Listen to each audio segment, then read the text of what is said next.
Bismillahirrahmanirrahim. Atas izinnya Juala, hari ini kita bersama-sama berkumpul dan merangka acara diseminasi penerapan budaya positif di SDN Pengambang 8, khususnya di kelas 2. Yang hari ini Ulun sangat bersyukur sekali karena Bapak dan Ibu, khususnya kepada Ibu Kepala Sekolah, Wakil, dan juga Bapak dan Ibu Dewan Guru menyempatkan waktu hari ini untuk bersama-sama kita duduk bersama dalam rangka untuk memberikan pemaparan budaya positif yang ada di sekolah, sehingga sekolah kita nantinya menjadi sekolah yang berkualitas.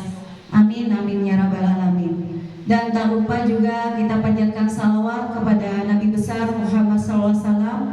Mudah-mudahan kita semua sini mendapatkan berkah dari Allah Subhanahu wa Ta'ala dan juga mendapatkan syafaat Rasulullah dari sallallahu alaihi wasallam hingga yaumil qiyamah nanti. Amin, amin ya rabbal alamin. Baiklah Bapak dan Ibu, untuk memulai acara kita pada hari ini akan saya bacakan susunan acara kita. Yang pertama pembukaan, yang kedua adalah sambutan dari Ibu Kepala Sekolah, yang ketiga pemaparan, dan keempat penutup. Untuk memulai acara kita pada hari ini, marilah kita bersama-sama membuka dengan membacakan basmalah. Bismillahirrahmanirrahim. Baiklah, untuk acara kedua yaitu sambutan dari Ibu Kepala Sekolah SDN Pengambang 8, yaitu Ibu Zainab SPDI. Kepada Ibu, waktu dan tempat kami persilakan.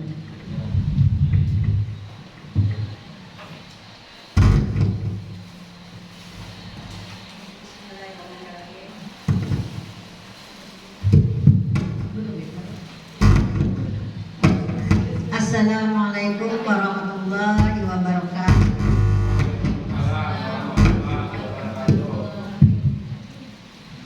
Bismillahirrahmanirrahim. Alhamdulillahirrahmanirrahim. Assalatu wassalamu ala sayyidina Muhammadin wa ala alihi wa sahbihi ajma'in. Amma ba'd.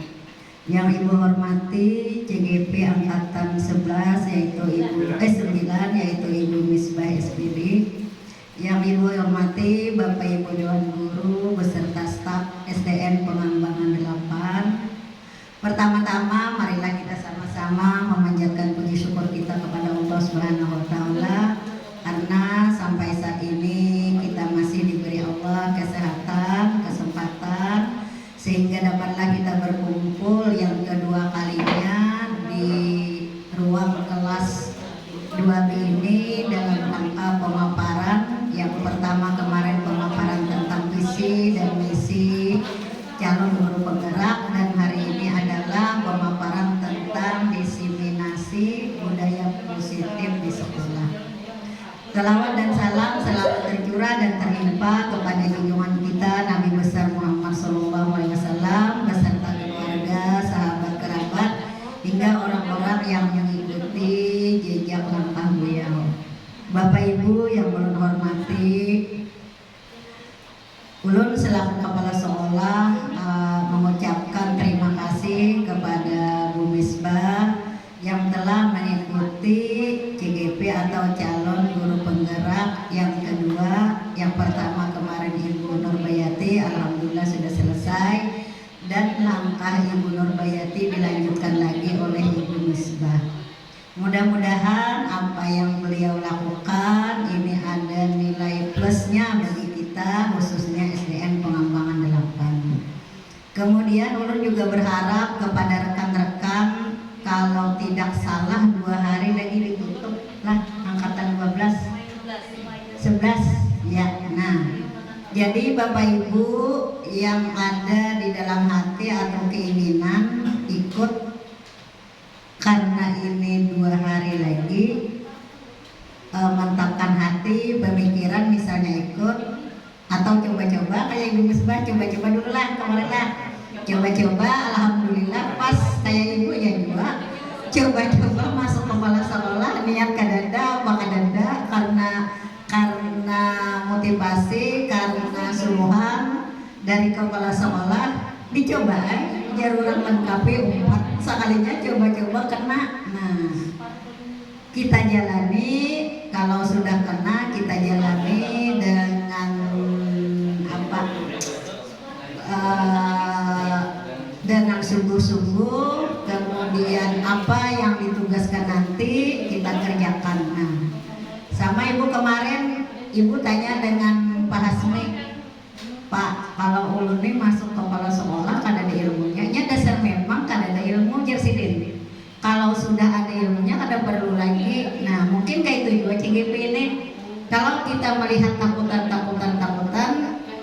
ada habis-habisnya kalau pada dicoba. Nah, kemudian kalau kita coba, setelah itu lulus, kemudian ada pertemuan-pertemuannya Bu Misbah. Nah, disitulah ada guru praktek yang mendampingi kita. Apapun yang ada masalah yang kita alami, tanyakan saja dengan guru praktek. Kemudian kita ini dengan Ibu Misbah berarti dua, ada deh contohnya.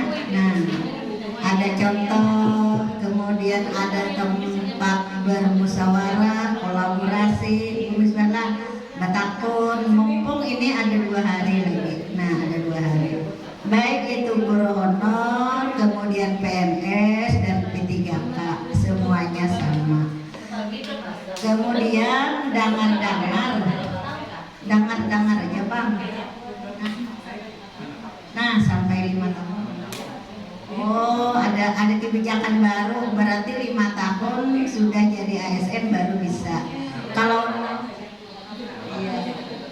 oh ya.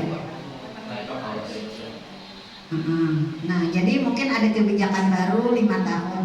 Kalau awal-awal tuh rasanya kada gampang lagi lah. Nah, ada lagi mungkin ini itu peraturan kita jalani aja, dalam artian 5 tahun kita mengabdi di sekolah, kemudian apa permasalahan di sekolah mungkin bisa nanti ikut CGP. Mungkin kenapa jadi 5 tahun, disitulah kita melihat, memeriksa, meneliti yang sudah CGP. Oh, kayak ini sekalinya, oh kayak ini sekalinya, supaya memudahkan yang akan datang atau yang lain atau yang melanjutkan. Bapak Ibu yang perlu hormati, di sini sangat bagus sekali materinya kemarin tentang visi dan misi. Hari ini adalah tentang budaya positif yang ada di sekolah. Ini rencananya di sekolah kita kah, di kelas kah? Oh, di sekolah kita pada umumnya, dan di sekolah ada di kelas 2 pada khususnya mungkin. Mudah-mudahan dengan adanya budaya positif yang dijelaskan oleh CGP ini, sama-sama nanti kita pikirkan apakah itu lanjut kita kerjakan. Nah, mudah-mudahan itu lanjut. Yang pertama, kalau di sekolah kita ini yang sudah terasa budaya positifnya salaman bulan. Nah, salaman. Pagi hari kita ada piket orang-orang tertentu, yalah ada 3 orang. Kemudian budaya positifnya dilihat masyarakat, mungkin dinilai. Tidak banyak sekolah yang melaksanakan itu. Alhamdulillah kita berlanjut, walaupun kemarin ada kabut. Nah, tapi setelah kabut alhamdulillah berlanjut. Nah, itu adalah salah satu budaya positif yang kita laksanakan. Mudah-mudahan dengan adanya penjelasan dari CGP ini membuka pemikiran kita, apalagi budaya positif yang harus kita laksanakan di sekolah kita.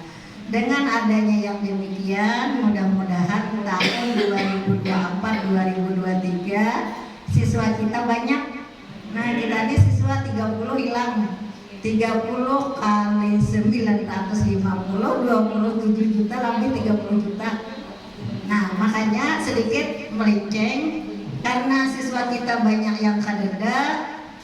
Yang kemarin direncanakan nukar buku, kalau yang tahun yang tadi lah di nukar buku full, baik itu buku pemerintah atau buku pendamping. Kalau ini bisa, karena kita rapatkan buku pendampingnya sebuting berdua bisa. Karena tadi 30 juta kita ada deadline-nya. 950 kali 30 orang kita 280-an, 207, ini 243. Nah, 30 kali 950 sama dengan banyak tuh kalau 30 jutaan hilang duit kita. Nah, jadi itu. Jadi itu mungkin harapan dari ulun selaku kepala sekolah, mudah-mudahan dengan adanya paparan-paparan tentang budaya positif ini akan memberikan langkah kepada kita bagaimana sekolah kita lebih maju, lebih bermutu sesuai dengan visi dan misi sekolah kita Bungas Langkar. Nah, Bungas Langkar ini kan awal maka Bungas maka Langkar dua namanya. Kalau Bungas sekali aja melihat, angka dua biasa aja. Kalau Bungas Langkar ini hendak harus melihat, nah dua itu. Bapak Ibu yang ulun hormati, mungkin itu saja yang Ibu sampaikan. Sekali lagi Ibu berharap mudah-mudahan dengan adanya pemaparan tentang budaya positif ini kita semua dapat mengamalkan, dapat merealisasikan khususnya di sekolah kita, karena kita semua ini adalah guru yang menjadi contoh. Nah, waktu Ibu pelatihan kepala sekolah, kita ini adalah bukan orang yang memberi contoh, tapi kita ini adalah menjadi contoh. Kalau memberi contoh itu jangan lewat kata-kata, tapi kalau menjadi contoh lewat perbuatan kita sehari-hari. Nah, jadi kalau orang ini memberi contoh mudah aja plak bukan dia sudah. Tapi kalau menjadi contoh itulah yang dikehendaki oleh pemerintah, baik itu kepala sekolah, kemudian juga guru dan staf semuanya. Nah, Bapak Ibu yang ulun hormati, mungkin itu saja yang ulun sampaikan pada kesempatan kali ini. Sekali lagi ulun mohon maaf, ulun akhiri dengan Assalamualaikum warahmatullahi wabarakatuh.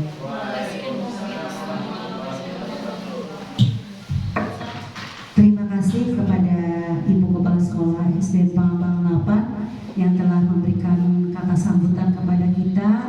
Ulun sangat bersyukur karena beliau banyak beri masukan kepada diri ulun pribadi, dan mudah-mudahan kedepannya ulun bisa menjadi lebih baik lagi, dan juga untuk kita semua. Bapak dan Ibu semuanya, kita berikan dulu tepuk tangan yang meriah untuk diri kita dan kita semua supaya bersemangat. Ya, Bapak dan Ibu, ulun berdiri izin. Baiklah, Bapak dan Ibu, ulun hari ini akan memaparkan tentang diseminasi penerapan budaya positif yang ada di sekolah. Mengapa ulun harus memaparkan diseminasi penerapan budaya positif ini? Karena merupakan tuntunan daripada calon guru penggerak itu harus bisa menggerakkan semua yang ada di sekolah ini supaya nantinya sekolah itu menjadi berkualitas. Nah, Bapak dan Ibu, seperti yang Ibu sampaikan tadi bahwa guru penggerak itu bukannya menjadi kita takut, ibaratnya jadi tameng kita takut. Sebenarnya guru penggerak itu bagus sekali diikuti Bapak dan Ibu, terutama bagi Bapak dan Ibu yang belum mengikuti PPG. Nah, jadi ada kesempatan untuk bisa mengikuti ini. Kalau kita lulus mengikuti guru penggerak ini, otomatis insya Allah kita bisa mengikuti langsung PPG dengan tesnya aja, dengan membuat 2 laporan. Jadi kita tidak boleh lagi, kita tidak mengikuti kuliahnya. Ya Bapak dan Ibu, baiklah, ulun minta Bapak dan Ibu untuk berdiri karena kita SBG dulu. Pak, SBG-nya semuanya berdiri. Ya. Yang lain yang tadi.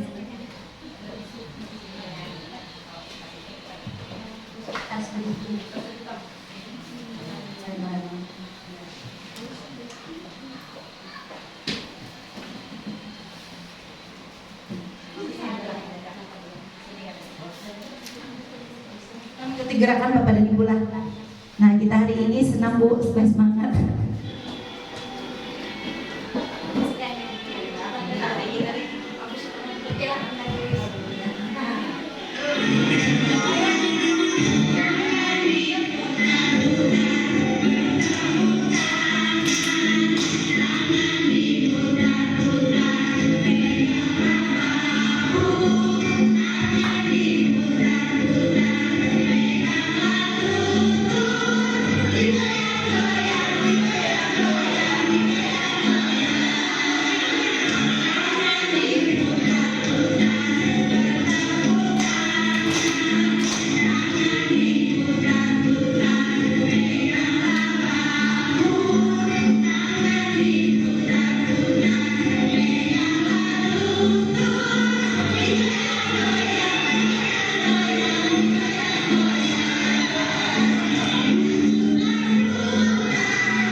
Terima kasih pada Bapak Ibu, luar biasa kita hari ini bergoyang.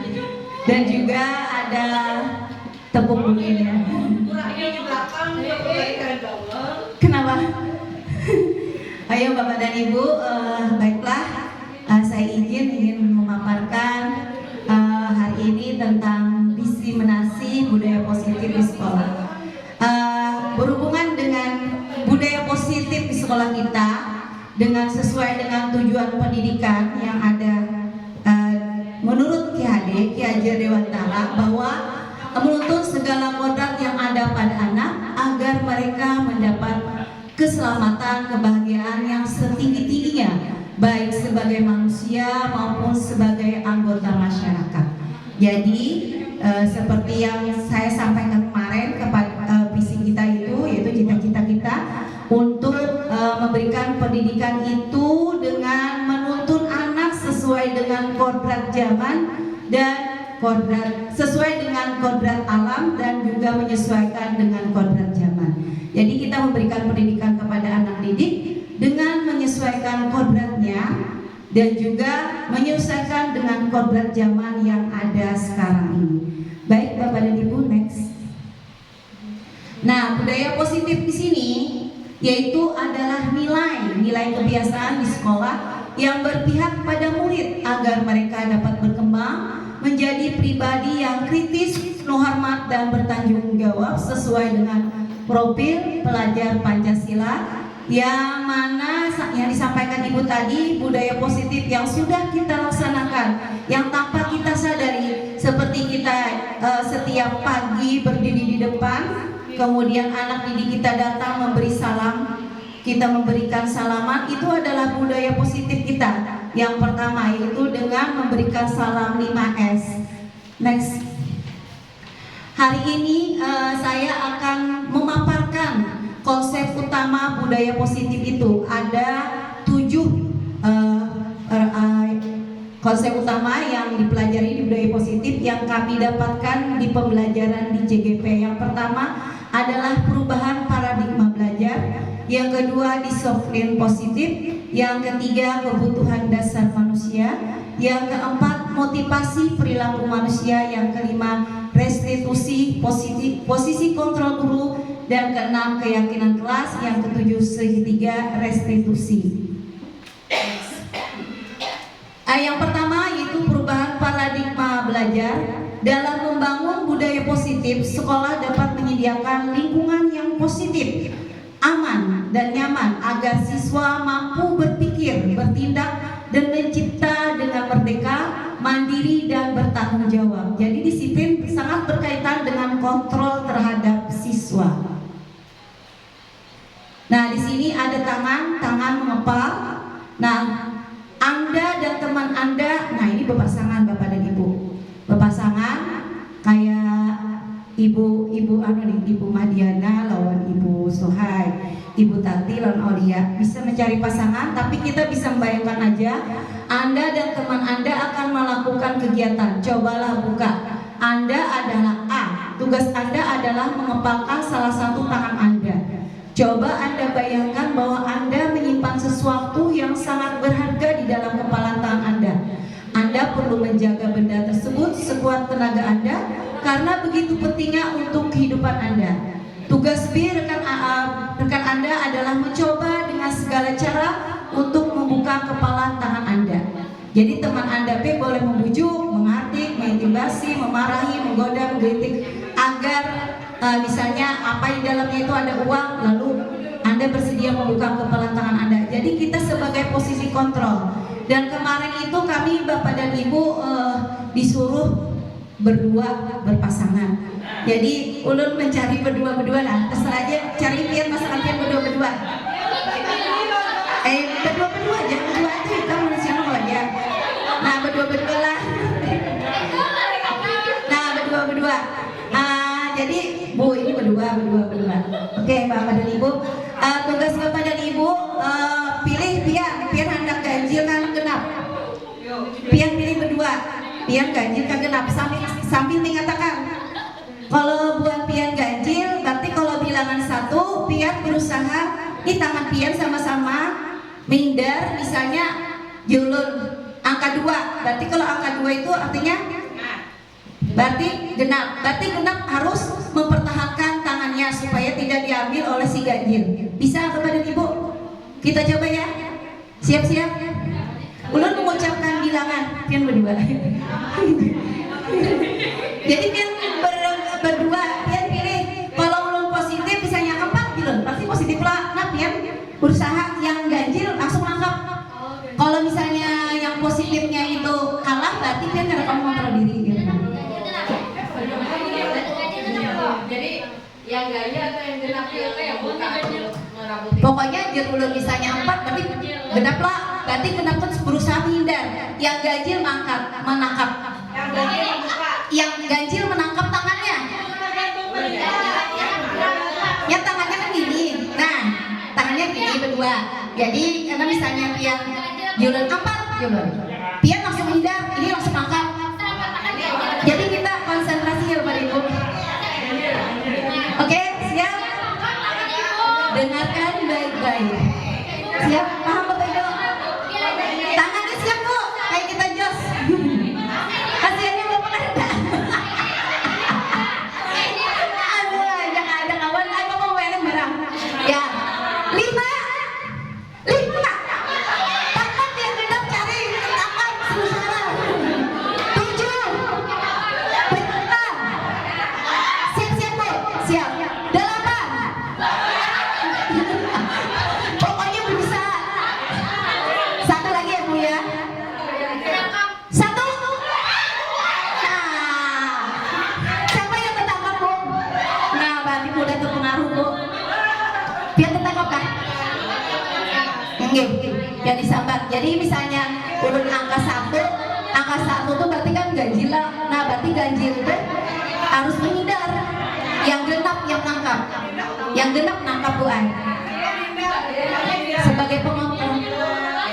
1 ganjil. Jadi ganjil menghindar, tangannya genap yang nangkap.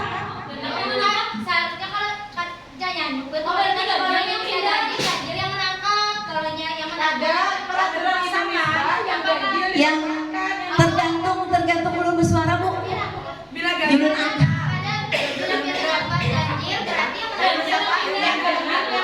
Ganjil menghindar, genap yang menangkap. Siap Kak Bu? Saya lagi Bapak memelem. Ayo siap-siap. Konsentrasi. 9. Ada kan yang ketangkap? Ada kan?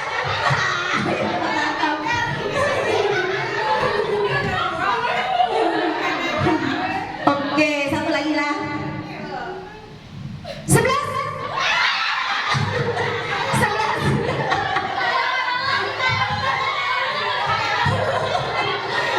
Ayo Bapak Ibu. Tepuk tangan untuk kita semua. Nah itu kamu posisi kontrol kita adalah sebagai guru kita bisa mengontrol murid kita Bu. Terus next Pak.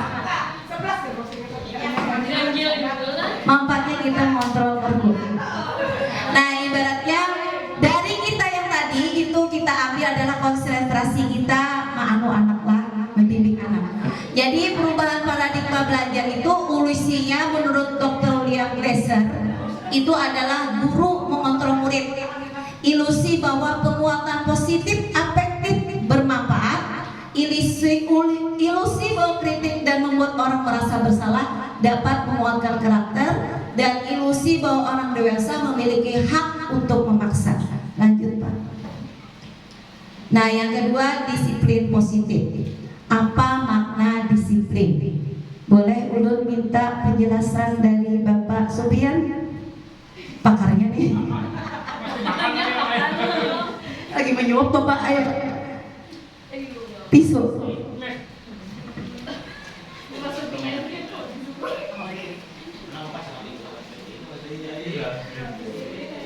Pengetahuan aja Pak ya Bapak.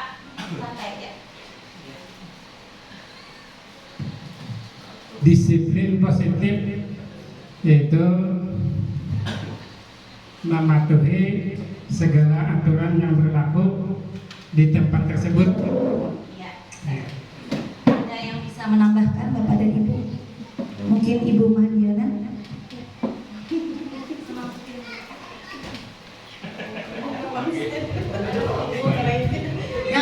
Ya, Ibu Rina barang. Oke, terima kasih.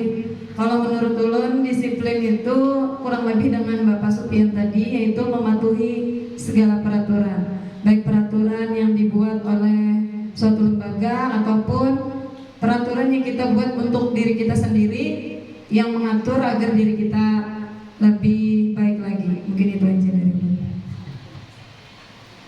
Terima kasih Bapak dan Ibu. Luar biasa, kita berikan tepuk tangan buat Bapak Supian dan juga Bapak Ibu Rina karena sudah memberikan pengertian makna disiplin positif.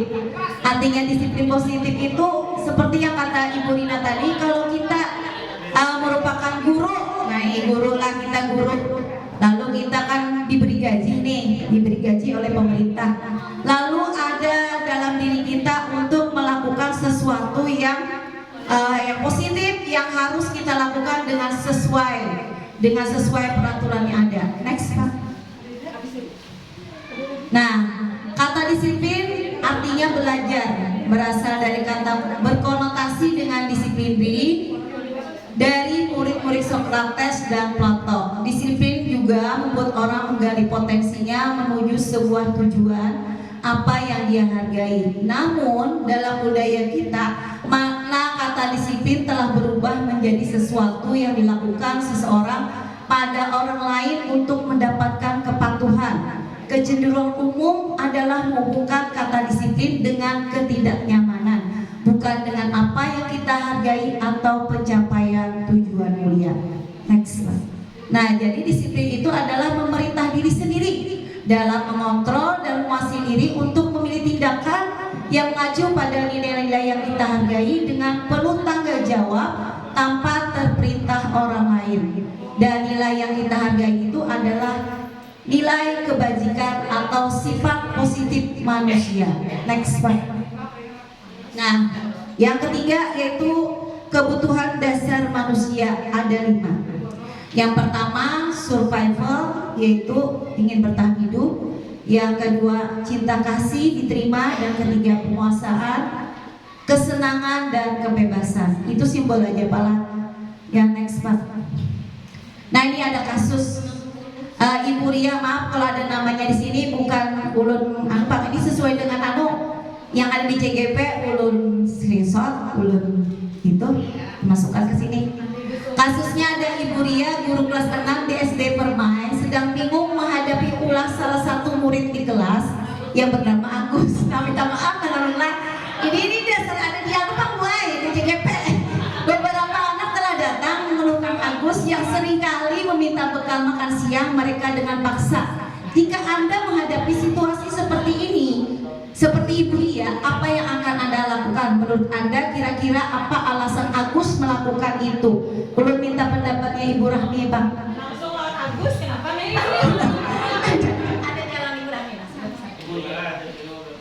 Jadi menurut Anda apa alasan Agus melakukan itu? Melakukan yang minta makanan lawan kawannya? Menurut saya, kenapa jadi Agus minta bekal makan siang kepada teman, mungkin karena tidak diberikan bekal dan uang jajan, sehingga mengakibatkan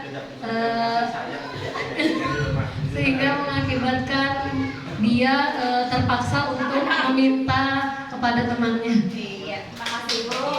Iya, benar sekali. Nah, ini memang ada kejadiannya, nampaklah di sekitar kita. Nah, sekarang coba kita bahas sama-sama, karena berhubungan dengan 5 kebutuhan dasar manusia, bahwa ada tadi yang disebutkan tadi ada 5, yaitu yang next Pak. Agus itu lapar. Jadi dalam konteks penerapan disiplin positif, kita Ibu Ria itu sebaiknya mencari tahu dulu alasan Agus kenapa ini jadi meminta itu nolong kawannya. Nah, jadi Agus itu lapar karena apa? Karena ia perlu bertahan hidup.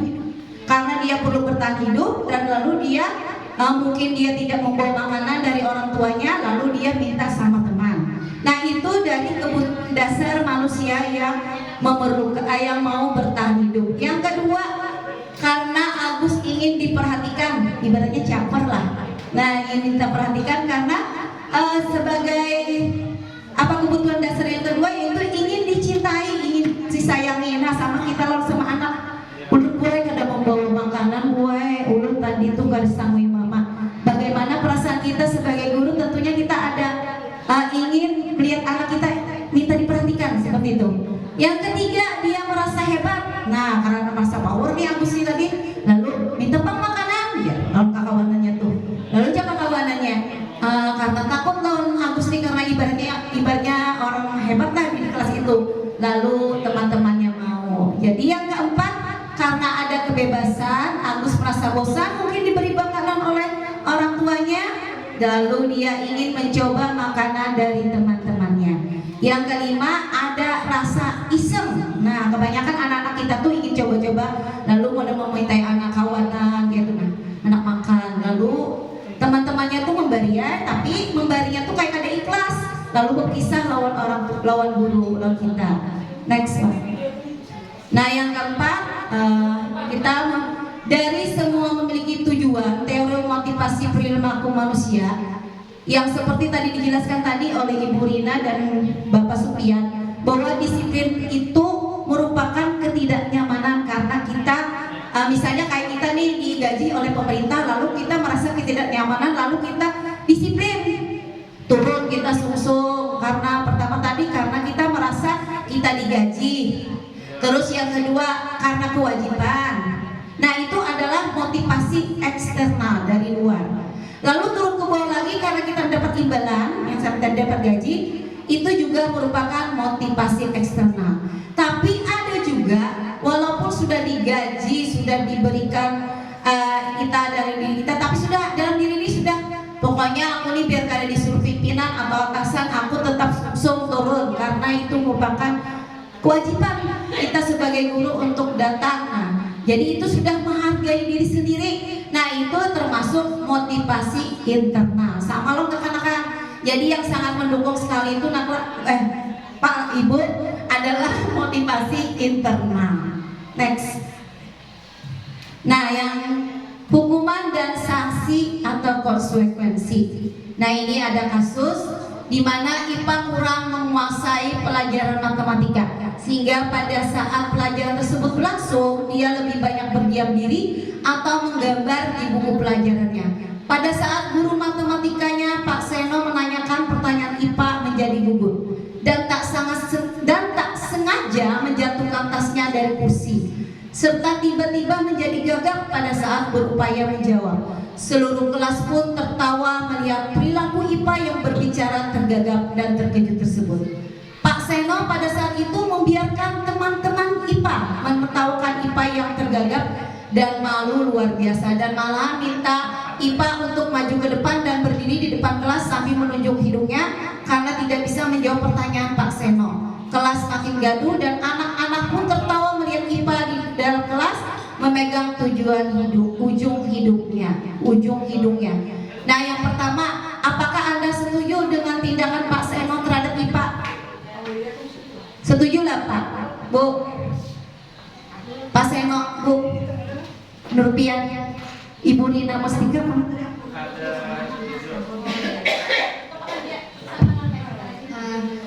Terima kasih Ibu atas kesempatannya. Kiranya untuk Pak Seno sepertinya tidak seperti itu kepada siswa, karena seperti itu bahasanya tuh ini termasuk bully juga sudah. Kalau bahasa kita mempermalukan anak. Kalaupun memang misalnya mungkin dia hobi ya, kebetulan juga saya punya siswa yang memang sangat hobi menggambar. Jadi di setiap kesempatan tapi dia sudah selesai Bu. Nah, tugasnya baru dia menggambar, cuman dia mengisi waktu di sela-sela, dia tidak peduli dengan lingkungan sekitarnya, kapan temannya bagaimana, bila sudah selesai tugas dia akan menggambar. Nah, pada kasus ini anaknya ini IPA ini memang kurang mampu, kurang menguasai. Biasanya kalau anak memang kurang menguasai berarti minatnya kurang. Karena dia kurang berminat dengan pelajaran tertentu, dia maka akan kurang perhatikan. Nah, kita sebagai pendidik di sini bagaimana kita membuat suasana, apalagi matematika ya Bapak Ibu, biasanya matematika ini memang pelajaran yang dianggap anak sulit. Kalaupun misalnya kita mengemas dengan berbagai permainan, menganggap belajar itu tidak membosankan atau tidak takut dengan matematika, kiranya anak-anak akan lebih menyenangkan. Pada kasus yang baru kami lakukan untuk matematika, pada soal cerita ya, soal cerita biasanya sulit kan? Nah, cuman karena kemarin itu dikemas dengan permainan, potongan-potongan soal cerita itu setiap anak hanya boleh mengambil satu kasus. Nah, setelah dia selesai, baru dia boleh melanjutkan kasus berikutnya dengan poinnya yang berbeda-beda. Nah, maka anak yang mampu akan termotivasi. Yang anak yang kurang mampu seperti IPA tadi, dia akan berusaha dan nanti dia bisa minta bantu dengan kawannya.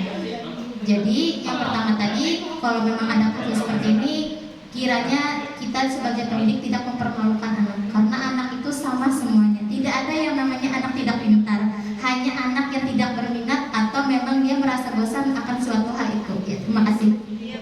Beri tepuk tangan yang meriah buat Ibu Rina Mustika, penjelasannya lengkap, luar biasa.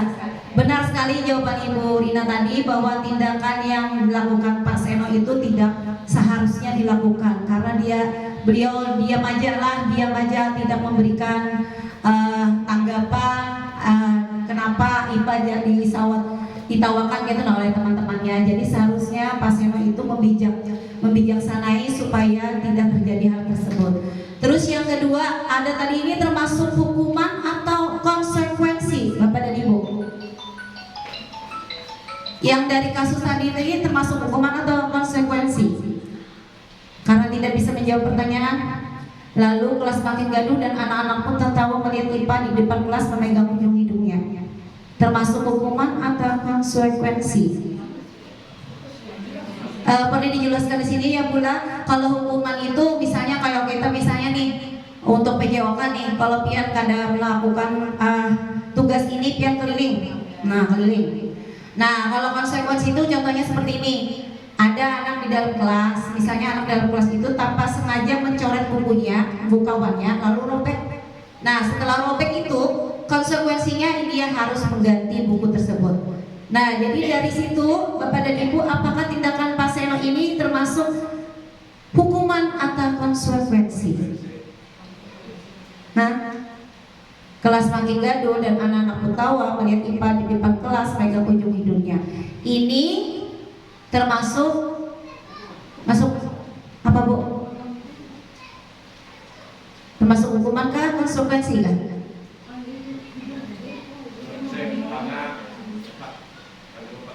Iya. Menurut ulun konsekuensi. Thanks. Nah ini kita harus mengetahui Bu, untuk hukuman. Nah hukuman kita memberi hukuman nih, hukuman dan konsekuensi di restitusi. Nah restitusi itu ibaratnya kita nih membantu siswa, misalnya ada masalah, lalu siswa itu dapat menyelesaikan masalahnya, itu namanya restitusi. Jadi ada 3 identitas, ada 3 disiplin. Yang pertama hukuman, konsekuensi, dan restitusi. Yang identitas gagal itu hukuman. Nah, jadi kita sebagai pendidik usahakan kita jangan memberikan hukuman kepada anak didik kita. Jadi kita mengambil identitas sukses, yaitu disiplin dengan konsekuensi dan restitusi. Kenapa ulun sampaikan di sini? Karena ulun mungkin sendiri hanya dapat ilmunya di CGP bahwa identitas gagal itu hukuman, sesuatu yang menyakitkan harus terjadi. Kalau konsekuensi itu sesuatu harus terjadi. Kalau restitusi itu merupakan pilihan. Kalau hukuman identitas gagal tidak nyaman untuk murid untuk jangka waktu yang panjang. Kalau konsekuensi tidak nyaman untuk murid anak untuk jangka waktu yang pendek. Kalau restitusi menguatkan untuk murid atau anak dalam jangka waktu yang panjang. Jadi yang perlu diperhatikan Bapak dan Ibu, identitas yang kita laksanakan di sekolah sebaiknya kita menunjuk kepada identitas sukses. Jadi kita harus memberikan disiplin yang positif dengan menggunakan restitusi. Next Pak. Nah kita berlatih dan prostitusi pula restitusi. Nah sekarang kita berlatih pula hukuman kan konsekuensi lah. Dulu ini nih dulu anggap Ibu Rina masuk sini aja. Ibu Rina masuk sini kelompok 1, di kelompok 2, kelompok 3, kelompok 4. Yang pertama, hah? Kan ketiga Ibu ini Ibu 2. Kadang juga sama aja. Lari mengelilingi lapangan basket 2 kali karena terlambat hadir di sekolah termasuk hukuman atau konsekuensi Bu? Hukuman. Ya, karena kita lihatlah. Nomor 2, kelompok 2. Membersihkan coretan yang dibuatnya di meja tulis. Iya, konsekuensi. Yang ketiga, murid diminta untuk push up 15 kali karena tidak menggunakan masker ke sekolah. Terus, menggantikan kertas tugas teman yang telah dicoret-coret. Konsekuensi. Berjemur di lapangan basket pukul 12 siang karena ngobrol dengan teman. Balik ke kampus. Hukuman. Murid diminta bertelanjang kaki sepanjang hari karena tidak menggunakan sepatu warna hitam. Hukuman. Berdiri di depan kelas sambil mengangkat kaki satu karena tidak bisa menjawab pertanyaan. Coba kita lihat jawabannya. Bujur kan? Alhamdulillah bujur berdatang. Tadi pian sudah tahu apa hukuman atau konsekuensi. Next. Nah ini ada 5 restitusi yang lagi sampai tadi.